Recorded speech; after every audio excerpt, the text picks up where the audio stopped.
Okay, so coming into your posture in the chair, give yourself a few moments to just consider this.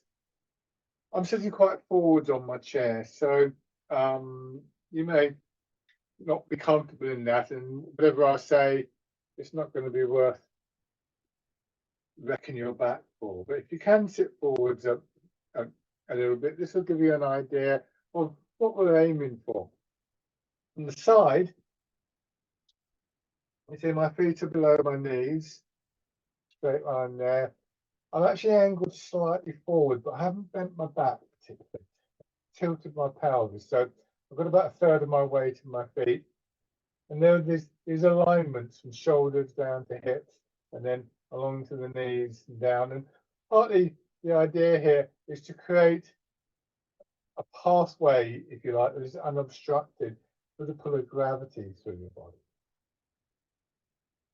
And we can just consider for a few moments this feeling of being supported. Obviously, the chair is supporting us, but our hips, buttocks on the chair, our feet, if you can manage that forward position for a while, you'll feel that your feet are supporting. As a friend of mine once put it, also a Tai Chi teacher, he said you tell his students that they have to bring a £20 note along, put it underneath their foot, and he's going to come along and have a little tug on it. And so there has to be enough weight to stop him pinching the £20 note. Your back will support the front of your body. And also your whole body is supported within from your skeleton. And we will look for the same qualities, if not the same actual posture, in our standing movements as well. But for now, we'll come back to this, but just rubbing your hands together.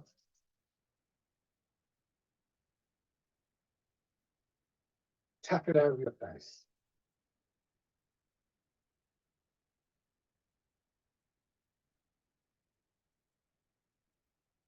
Over your head and neck.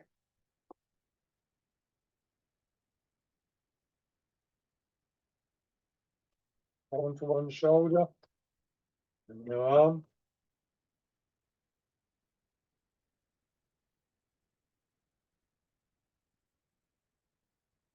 The other side.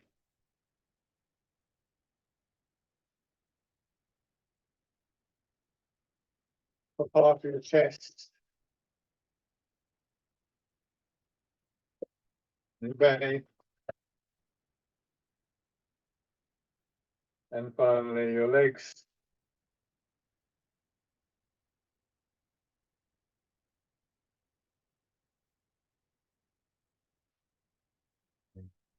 Now, sitting back, and your feet out, and this posture is to help us get a sense for the feeling, the dynamic feeling, I suppose you could say, that we're looking for in the upright stances. One of yielding, allowing gravity to pull you into the chair.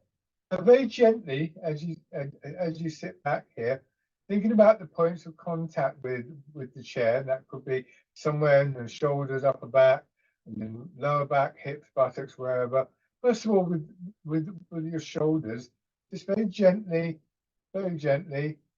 put your shoulders in so they feel really tight and the back feels tight, and then just to slowly release. This is not about doing a big movement.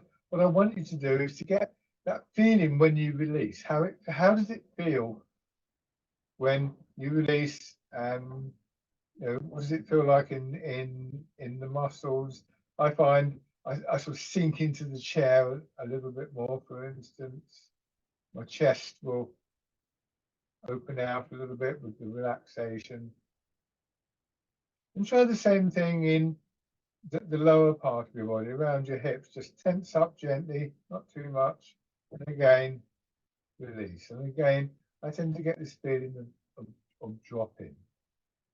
And it always feels to me as though the sensation of dropping is far stronger than the actual distance that my hips and back would drop down. They will drop down a little bit. So when I use terms like releasing, letting go, softening, this is the sensation that we're looking for. And if we become familiar with this, excuse me, it can become part of our, oh dear, start again. If we become familiar with this, it can become part of our intention. And we can use that intention to help to produce the physical response in our body. So some kind of image or memory, a very familiar process for us. You remember, I don't know, a nice meal and you can almost taste it again. You remember being on holiday and maybe you smile. So this is not unusual. So now coming to the upright posture again, whichever way is comfortable for you. This is not going to overcome poor alignment. It doesn't matter how much you release. If I'm leaning out of the chair like this, I think, oh, all I've got to do is release. I'm just going to pull out the chair. So the actual physical structure remains key to this. And again, just around your hips and lower back, squeezing in gently and releasing.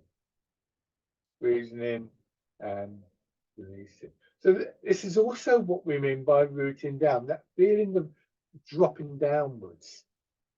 And when we come to the standing, we'll do the same sort of exercise again. And you might also notice what happens, when you do this around the hips, what kind of response do you get upwards in towards your shoulders, but also downwards, your thighs, your knees, your calves.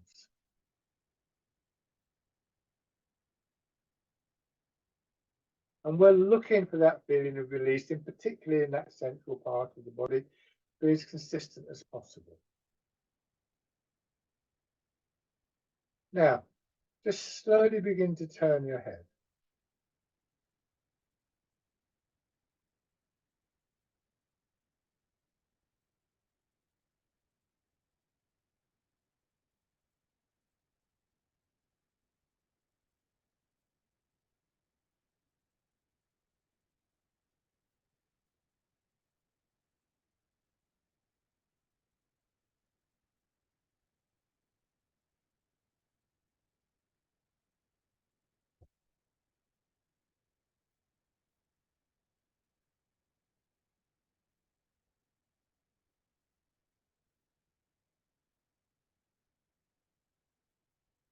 Then put your hands on your shoulders, circle around gently. We can begin to apply that feeling of release in different ways. And one of the ways that we can do it, as you do this, for instance, you may reach a point where maybe there's a bit of tightness in your shoulder or something like that. What you might be able to do, and it's by no means guaranteed, but it can be quite effective, is to, if I get to here and it's a bit tight, I could just decide that's as far as I'm going to go, and that's a reasonable thing to do. But I could also get to here and think, well, what happens if I can apply that release into my back and my shoulders? Sometimes you'll get a response that gives you a little bit more movement.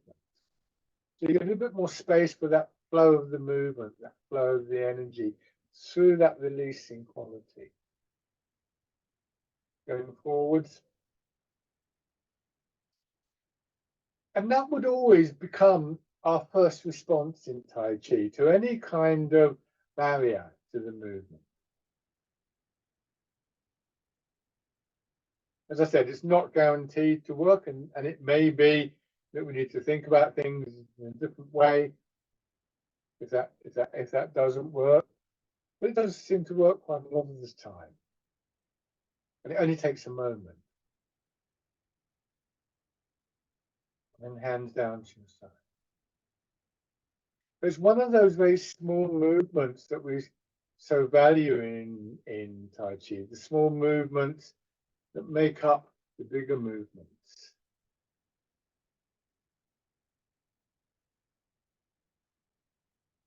And it's one of the ways that we would look to increase the range of our movement, how far we're moving. Not by straining, but essentially by doing the opposite.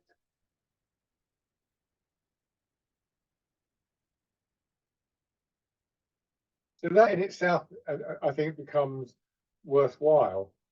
You know, if you can practice that releasing quality, then maybe next time you're leaning over a table to pick something up, you're able to release while you do that, and less likely to strain.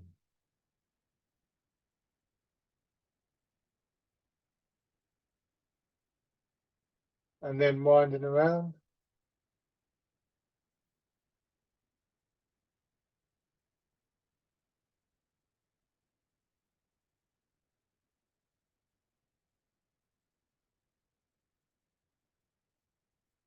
And back the other way.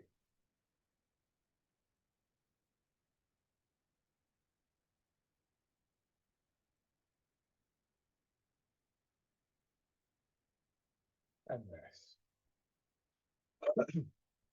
Now, before you move your weight forwards, look for that feeling releasing, of settling down into the chair. What you may find, and eventually you will find this if you practice it, you'll meet the resistance of the chair. You'll feel heavier in the chair. And what that means is that effectively there's a movement upwards, the counter movement to the downward movement, and you let that movement just tilt you forwards.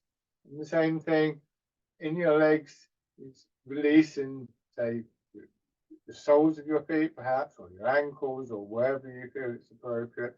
And then you feel the legs starting to push us back up.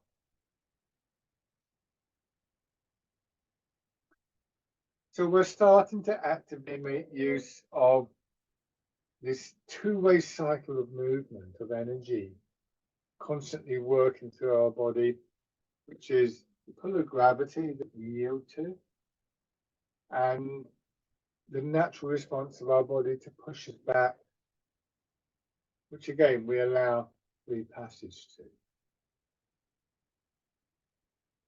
This iowa field now is one of the key kind of energetic qualities, energetic cycles that we work with in Tai Chi, kind of kinetic energy, if you like. And remember, there's lots of other energies. The food that you eat gives you energy. Breathing, of course, is an energetic reaction. There's bioelectric, biomechanical, so on and so forth, biochemical energies constantly released, and they too can become part of the movement. But when we're talking about Tai Chi itself, then this one I think is very much emphasized, and we start to become aware of it in those little moments when we're settling. Those moments I've described as being like the comma in a sentence. There's moments where we start to get that sense that is given in the Tai Chi classics when it said that we should seek the stillness within the movement.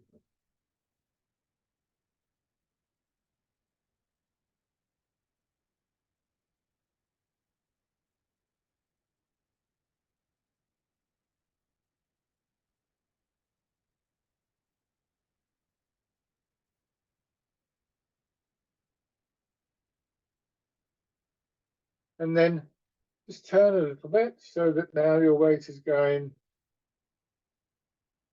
towards one foot.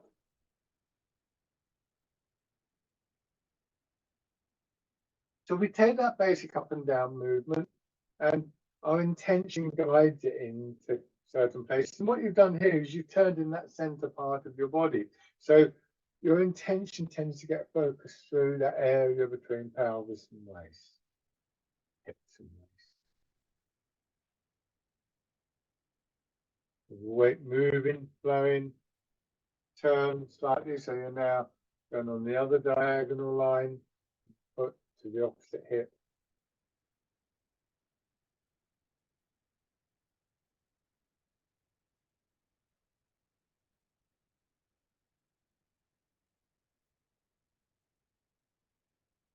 And then feeling the movement in your pelvis like a ball rolling around.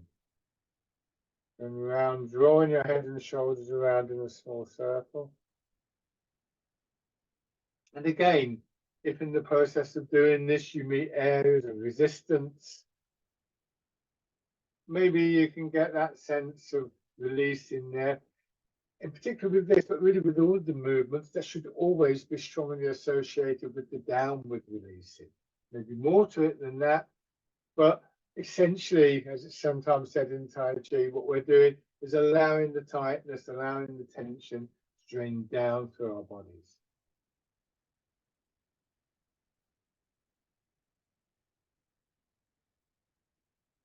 Changing direction.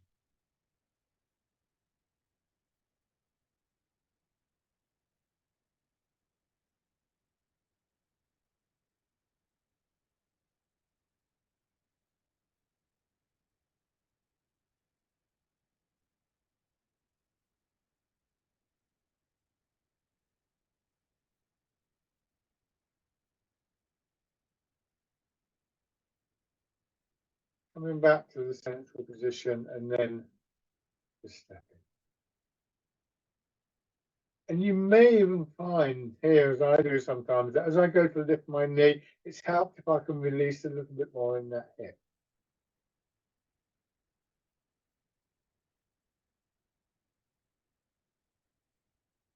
Good, and bring the feet back. And then on the other side.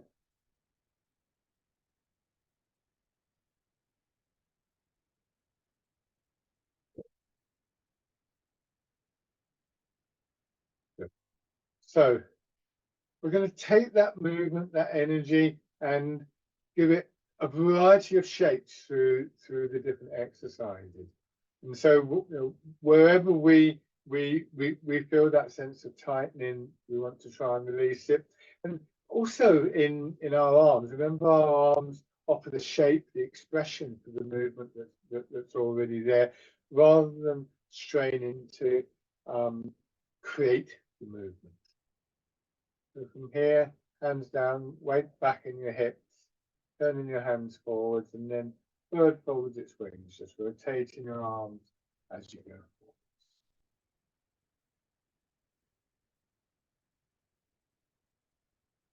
So part of our attention sort of sits back and just observes. And one of the things that it will observe, of course, is the areas that are building up with the tightness.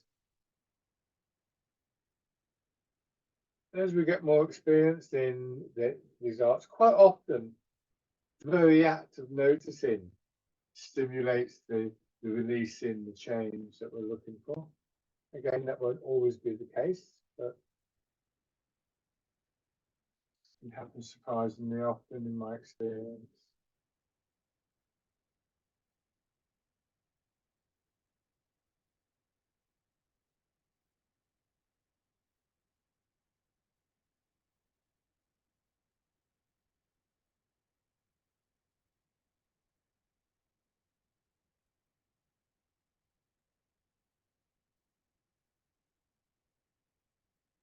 And then fisherman castanet.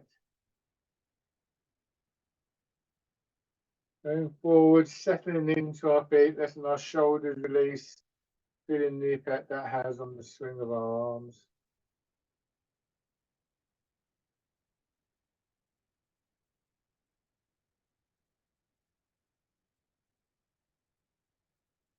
Likewise, going back into our hips.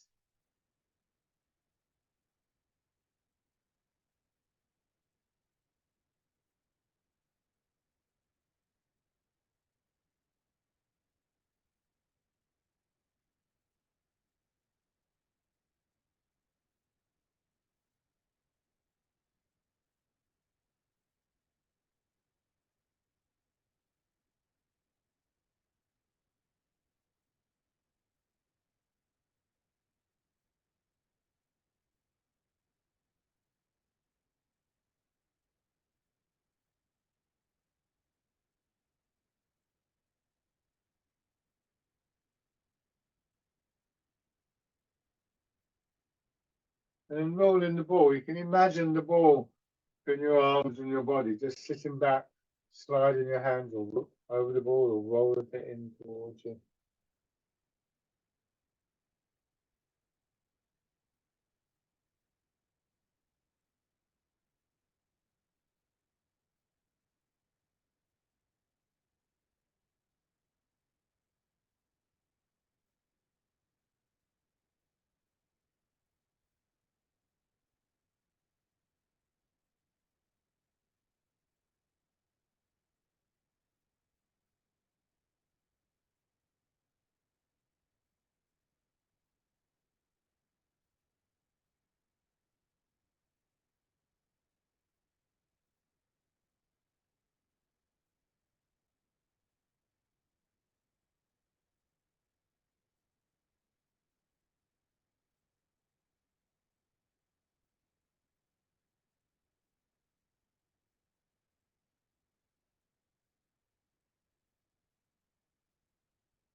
And then pigeon spreads its wings, gently drawing your elbows apart, then the expansion in your chest.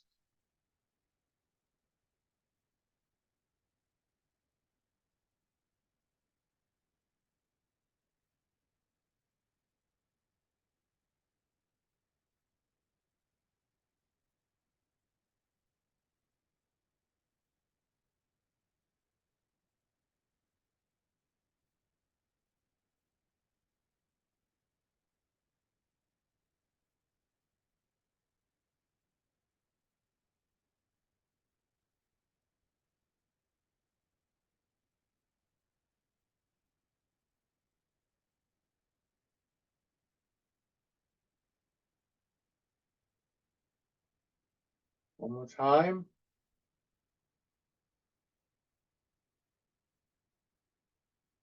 And then pushing away with a little bit more compact, a bit more economic with your hand staying in front of your hips and press forwards.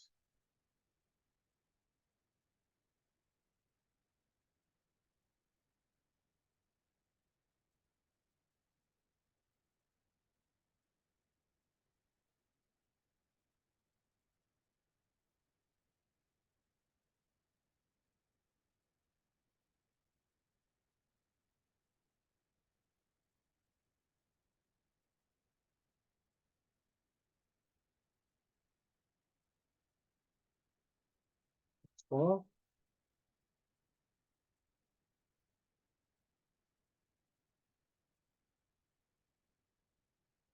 And then coming back this time, rolling your hands into a hollow fist, rotating them so they're palm down at the end of the forward movement.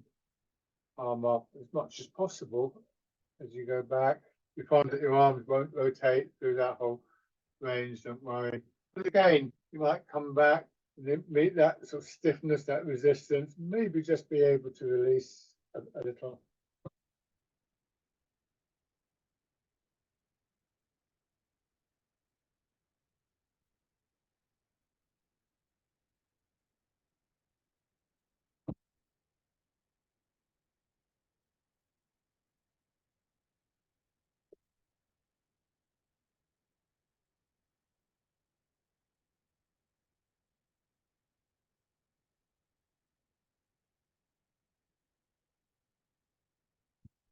And then open your fingers, turn your hands out.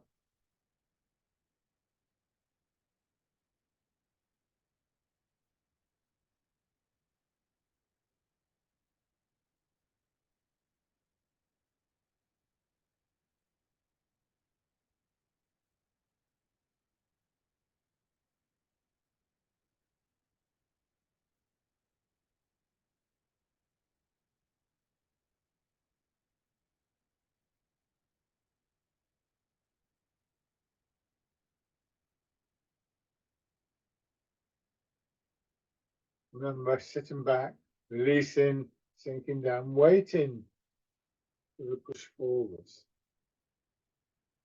And then similarly, the feet and your legs, and then the push back.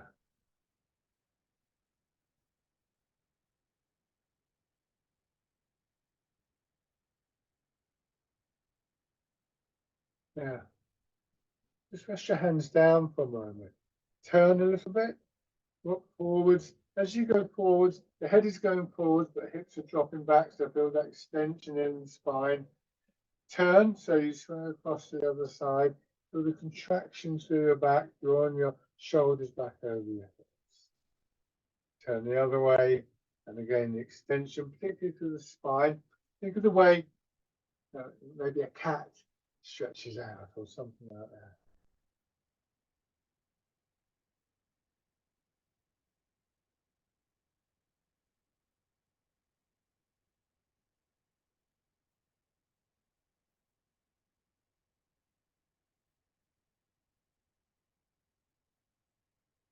Turn your hands palm down. Let your arms extend that connection through your arms, into your hand and into your fingers, and then back.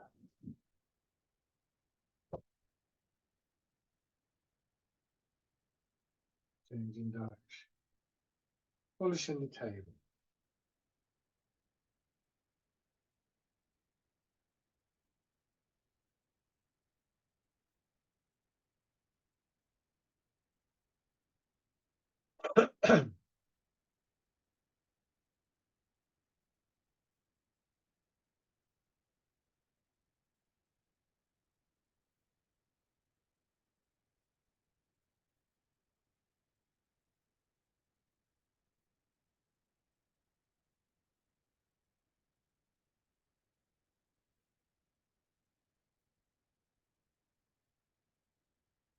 One more in each direction.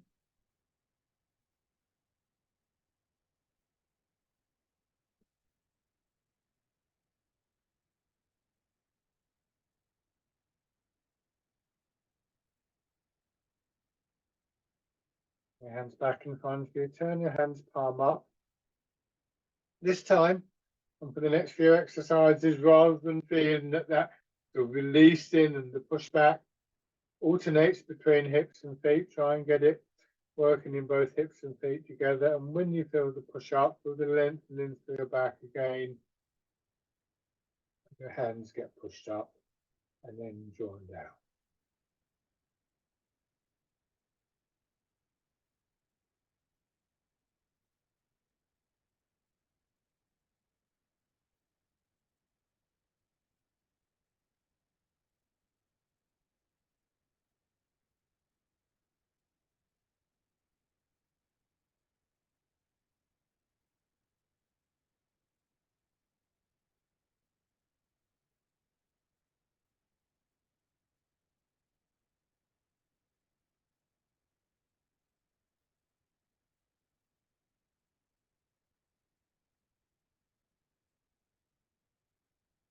When your hands reach the bottom this time, just rotate your shoulders, turning your hands out.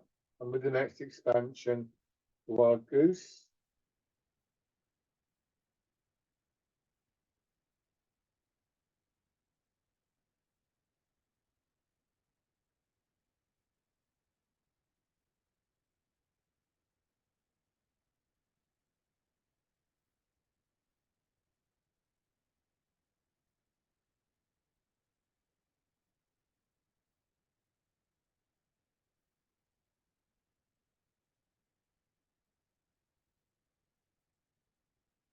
One more time.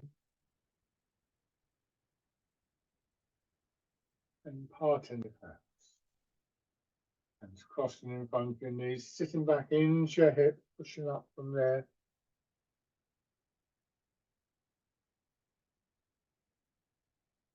Easing forwards again.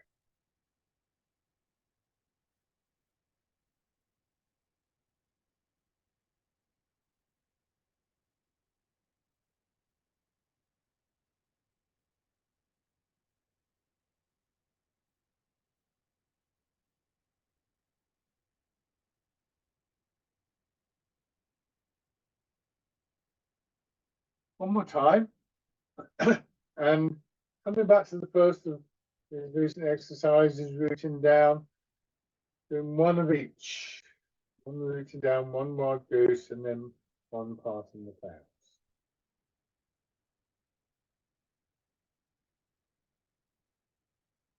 That is the moment of releasing, that comma seems to be present at each junction, shall I say, each change.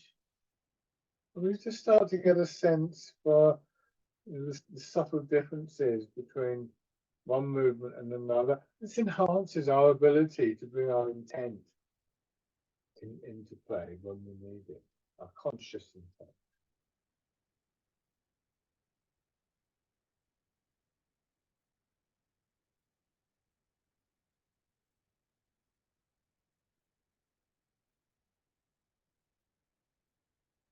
And then letting your hands drop down, then the weight of your arms and your shoulders, and pushing up on one side, elbows drawing your fingers up and then dropping down, raise your hand, wrap your fingers around, and do again a hollow grip, and pull down.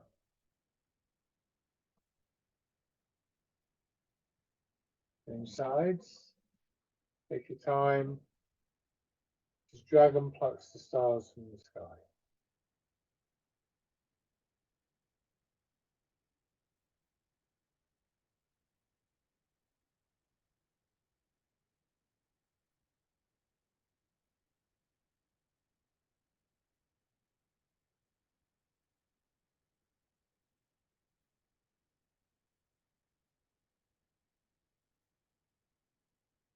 Do one more on each side.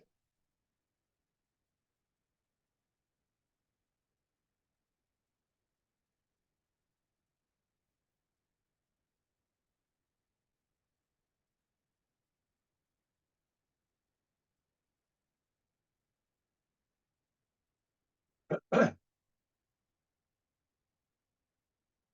both hands together, bringing the hand around. That's not. Notice what's happening in upper back and shoulders as your hands go above shoulder height.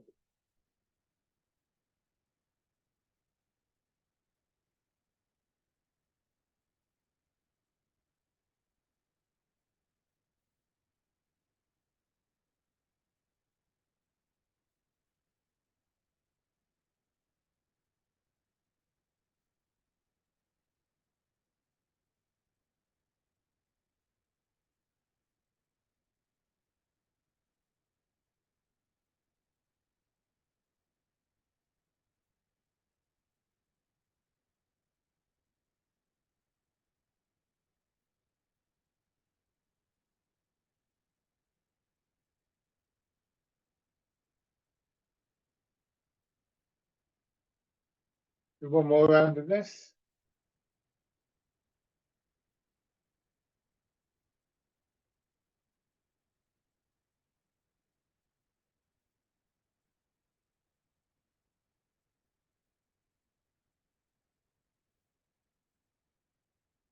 This time, extend one foot out. Knees still slightly bent, so don't lock the knee back. Tilting forwards, scooping the seam.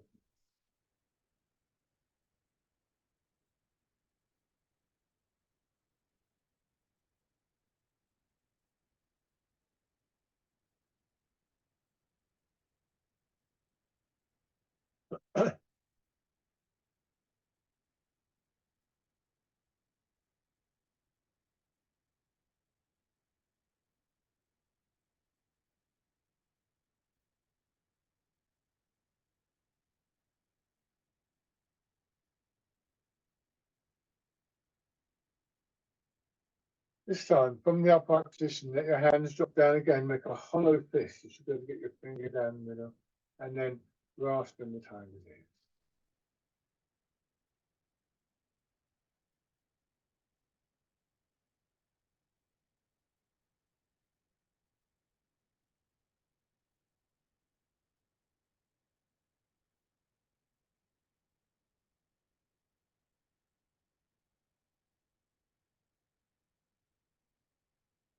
Small.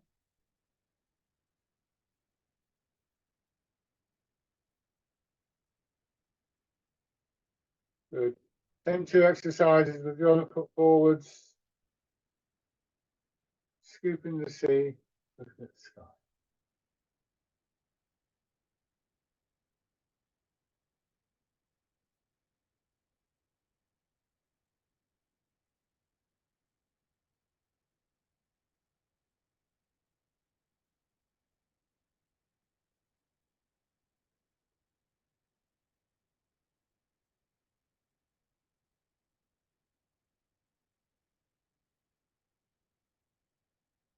And grasping the tiger's ears.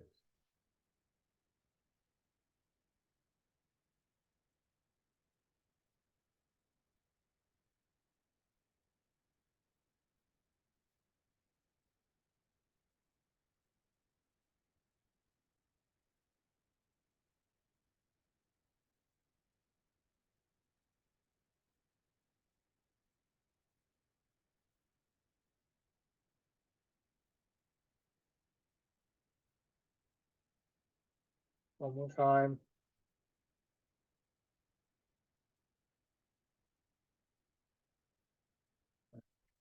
And coming back to sitting, just giving yourself a chance to let your attention settle into your body, where the posture, so on.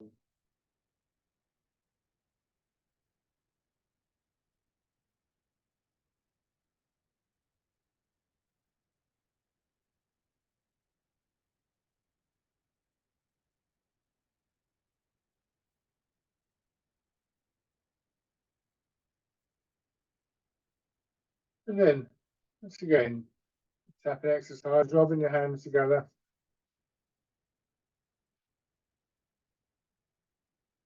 Tapping over your face.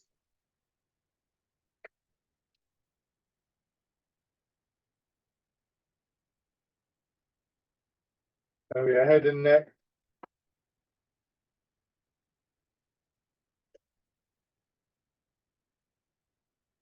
One shoulder and your arm on the side. Above your chest.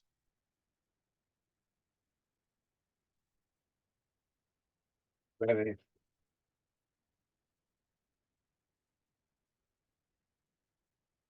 And the legs.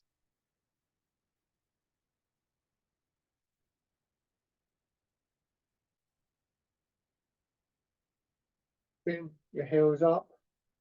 So the calf and thigh muscles are in particular into here. And then circling around.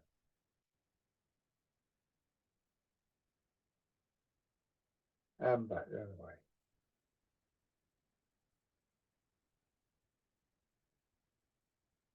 Okay, so if you wish to stand, then stand now.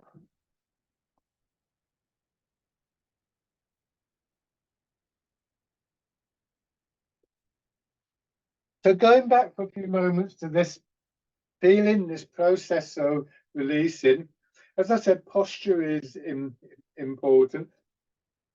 Really crucial, of course, when you're standing, you can release all you like. But if you're leaning like this, as I said, all that's going to happen is that you're going to fall over. The other thing, of course, is that we get this sensation of dropping, and that can feel quite uncomfortable. And that's why I sometimes say to people, it can be quite interesting to say use a chair for support, stand by a wall, one way or another. Certainly got that as a kind of safety net, shall we say. I'm not going to do that because I'll be moving around, but I do it like that sometimes just to see what's happening. It's quite interesting. So the structure that we want to allow this releasing to take place is very obvious, really. Our feet are directly below our hips, so we've got these potential parallel lines from shoulders to hips to feet. Similarly, as much as possible, shoulders to hips to ankles, but not like this or like this. As close as you can get to that. And in part, we get to it by releasing. So there's a chicken and egg situation going on here. When we release, we tend to come into better posture, but until we've got a decent posture, it's quite hard to release. So practicing it in the chair is a very useful thing to do. But just standing, and again, starting with the shoulders, just do this a couple of times. Stiffen up and release.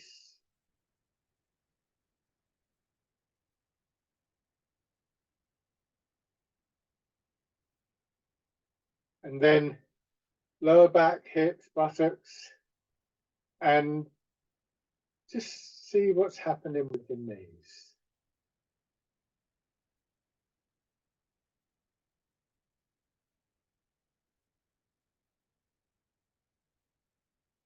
Now, very carefully, very gently, pull your knees back until you feel as though they're starting to tighten up, and see if you can still release in your hips.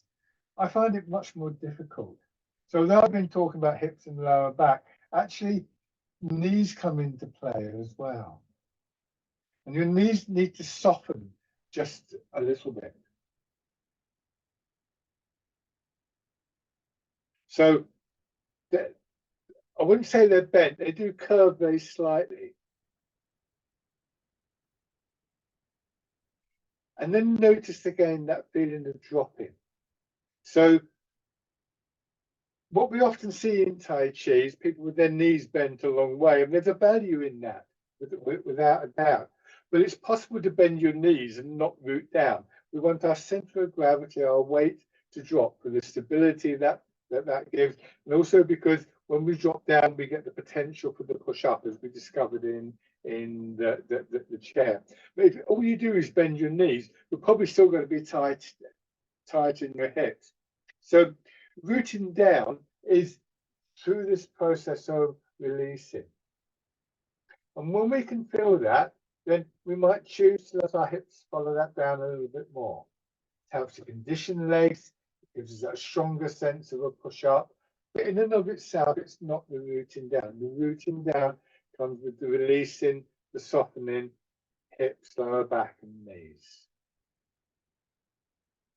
Which is quite good, because we realize that actually we don't have to sort of go around with our knees bent to 90 degrees the whole time just to be rooted.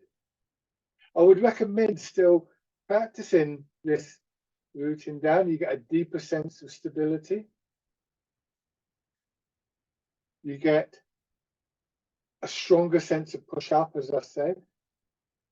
And significantly, you also start to condition the muscles and tendons and ligaments of your legs, because even this little change, releasing in your hips and knees, actually can be quite hard work for your legs. So sustaining it is quite difficult.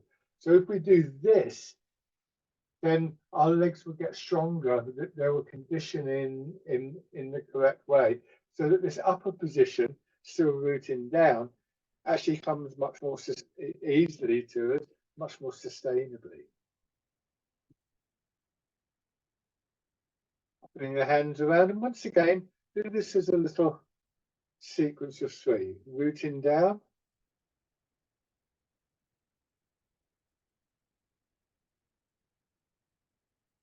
Wild goose.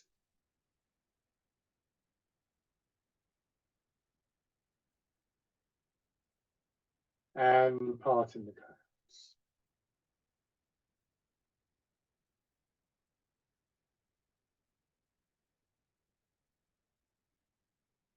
And back to rooting down.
Good, and shake out. Now stepping forward from the hip width position, the parallel position, turn the front foot, the left foot to the side, I beg your pardon, and step forward. Front foot is pointing straight forward, and there's still that width. You can still see the background between my legs. And again, before you do anything else, release in hips and there, move your weight into your back foot.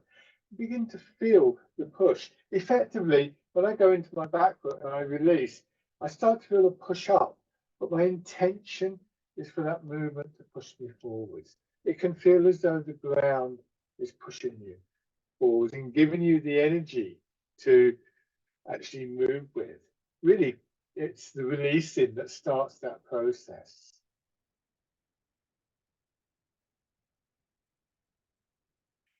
It has a very practical element to it in the sense that when we do this, it means that before we start to move, we root down more.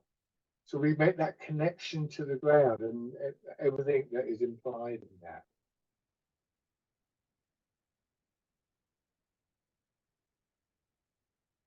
It also, as I said, relates to this stillness within the movement. So there's many aspects that come together with these ideas.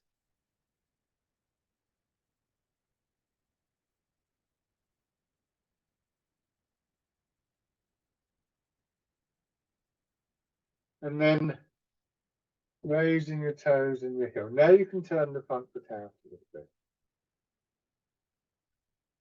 So remember, we're trying to move with that same alignment. And we're trying to move very accurately. If I lean here, for instance, I'm almost instantly, and my body's going to tense up. And it's going to be very difficult to release in those circumstances. If I miss my leg, as it were, again. So the releasing is also very much bound up with an awareness of posture, of structure.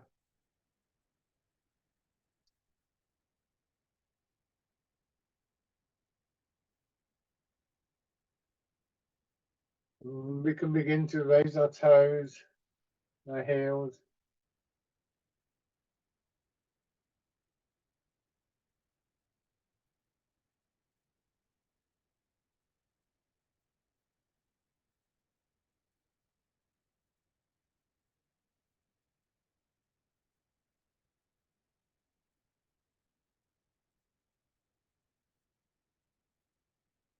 And stepping in.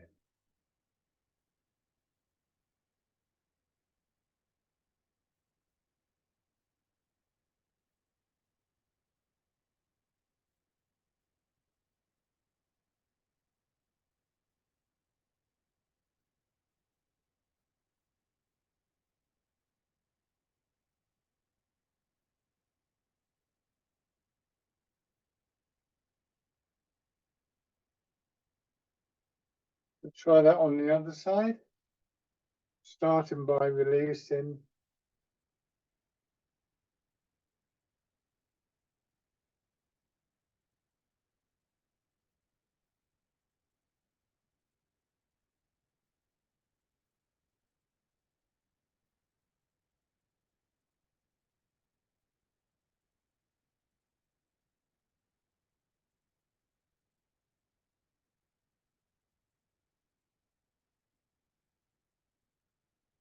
And toes and heel coming up.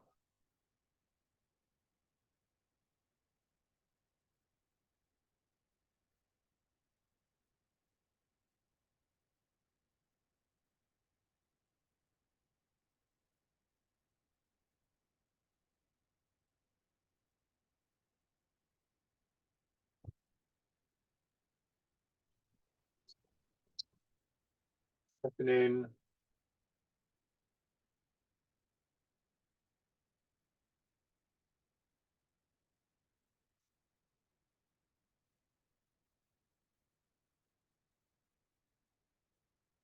Taking a few steps through, either forwards or backwards.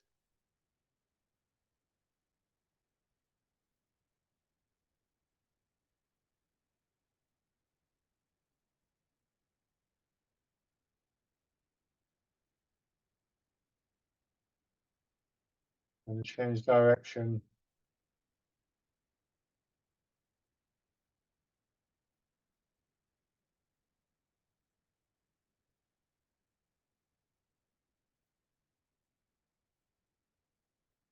Okay. So, excuse me. When we do dragonfly skims the water, if you just watch, I go forwards, my arms go with me, of course. I look to release in the front leg. That creates the space for the movement. I also get the expansive quality that pushes my arms out, and I can step in.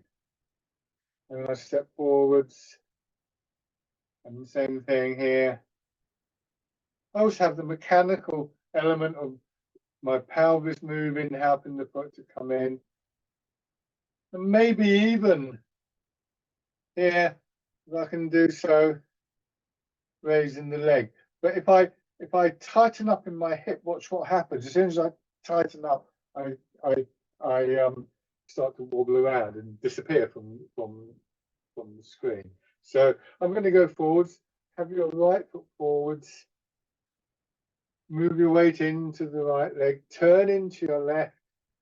Sinking down, taking your time here. And when you feel you've got the position, bring your foot in. Don't try and lift at the moment. Step forwards, letting your hands drop down, and then again, releasing and bringing the foot in. You may well find the difference between one side and another. Once again, and if you feel comfortable with this, go for the raising of the leg as well. Just dragonfly skims the water.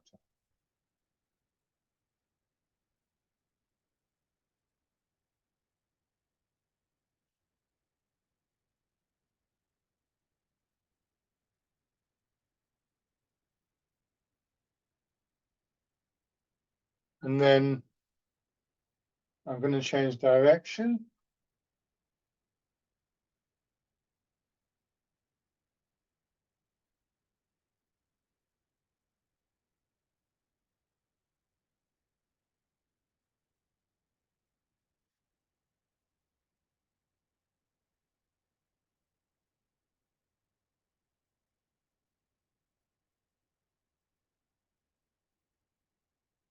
Now bring your feet parallel. Because I'm right back against the wall, I'm not going to be able to turn that much, but you can do something very similar side to side. So if it's tricky for you to sort of walk forwards and backwards, if you feel you can get more with that kind of support, that safety net bit behind you, then here I go into my right foot. So you go into your left, a little bit of a turn, and then I step out to the side. So just a variant on this. Try not to bump into the wall here.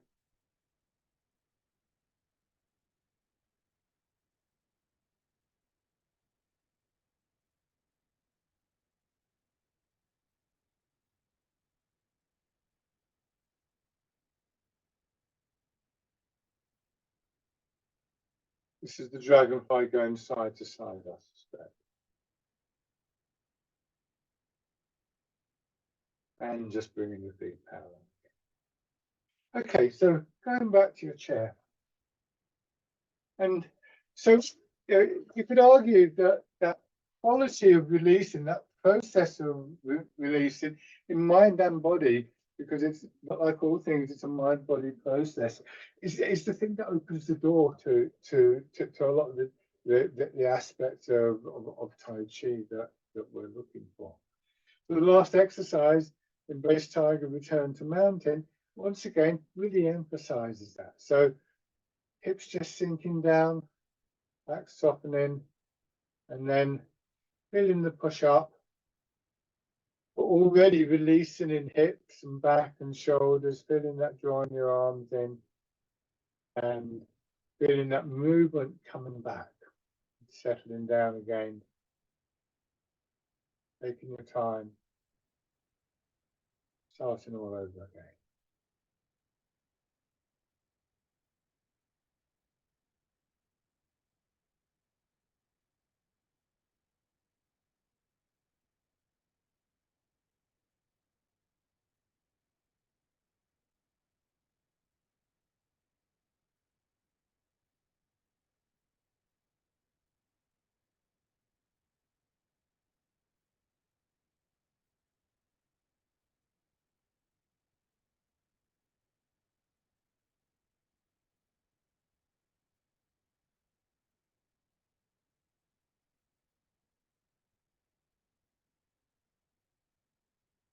One more.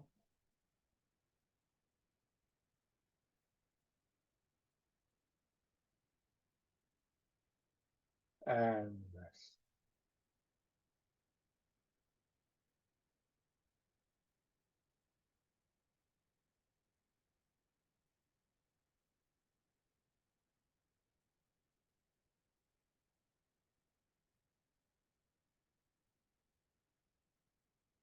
Lovely.